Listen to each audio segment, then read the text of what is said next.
Halo guys, saya Mikro Naben. Saya Lydia Lipat. Dan saya Alif Ardiansyah. Kami dari mahasiswa semester 5 Program Studi Pendidikan Biologi Universitas Muhammadiyah Kupang Akan menjelaskan tentang materi aliran elektron siklik.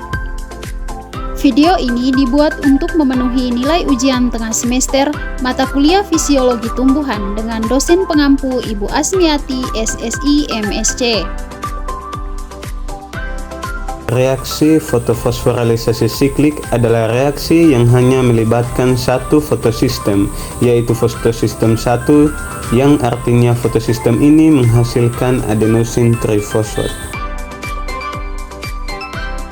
Fotosistem 1 atau fotosistem 1 atau PS1 disebut juga dengan fotosistem siklik.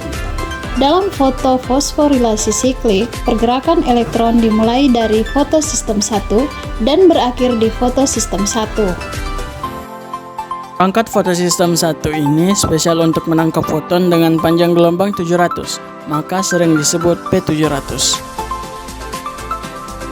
Pertama, energi cahaya yang dihasilkan oleh matahari membuat elektron-elektron di P700 tereksitasi atau menjadi aktif karena rangsangan dari luar dan keluar menuju akseptor elektron primer, kemudian menuju rantai transport elektron. Karena P700 mentransfer elektronnya ke akseptor elektron, P700 mengalami defisiensi elektron dan tidak dapat melaksanakan fungsinya. Selama perpindahan elektron dari akseptor ke akseptor lain, selalu terjadi transformasi hidrogen bersama-sama elektron.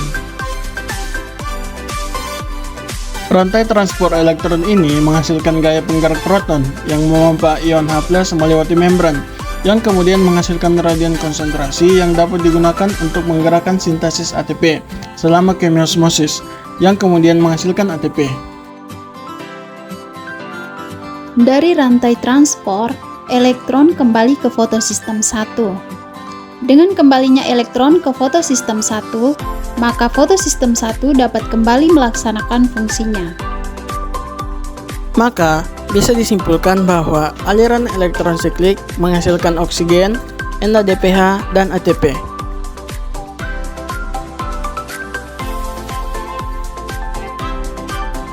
Reaksi siklik ini hanya melibatkan fotosistem 1, di mana elektron klorofil tereksitasi dan ditangkap akseptor elektron primer kemudian disalurkan ke ferrodoksin, sama seperti aliran non-siklik.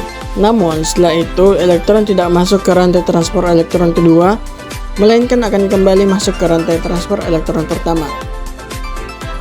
Tujuannya adalah untuk memanen lebih banyak ATP.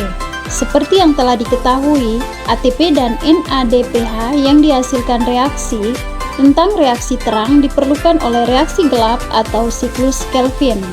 Aliran elektron siklik akan menghasilkan ATP dan NADPH dengan jumlah yang relatif sama.